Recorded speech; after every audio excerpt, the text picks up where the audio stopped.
Shalom, les Congolais doivent changer. Parlons sérieusement Congo et les Congolais. Les Congolais ont une chose dans leur tête, de vouloir répéter les choses.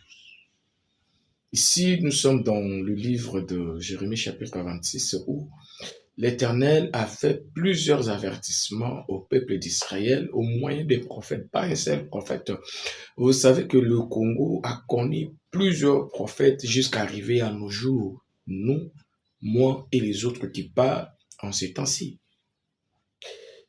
Mais le malheur, le comble du peuple d'Israël à l'époque, les sacrificateurs, le faux prophète, les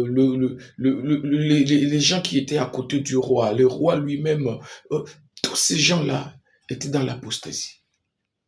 Nous ne sommes pas loin de l'apostasie en RDC, où les gens ne veulent plus de la vérité. Ajoutez avec moi Proverbe chapitre 4, verset 19. Celui qui marche dans le noir, celui qui marche dans les ténèbres, ne voit pas que la voie qu'il est en train d'emprunter lui amène dans un trou, dans la perdition.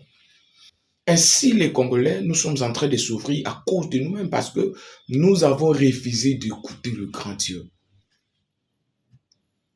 On a dit à Jérémie, va à l'église. Les gens allaient à l'église, les gens veulent aller dans des partis politiques, faisaient tout. Malheureusement, ces gens-là n'aimaient pas Dieu. Et c'est ça la maladie congolaise. Je suis venu ce matin pour vous dire.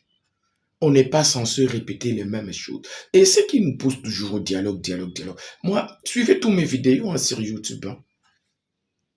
J'ai toujours dit, si vous cherchez les vrais dieux, venez me voir.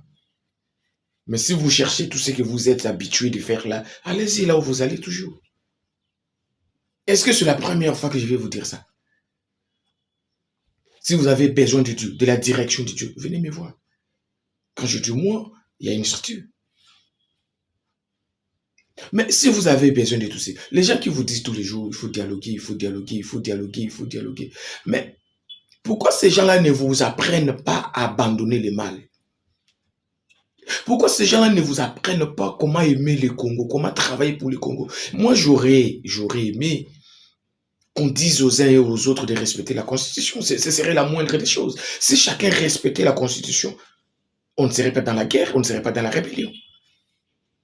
On ne serait pas dans des confusions parce que tout est là. Tout est là. Voilà que le Seigneur aide la République démocratique du Congo et des Congolais. Sortez d'abord dans l'apostasie. Sortez d'abord dans l'abandon de foi. Sortez d'abord dans l'abandon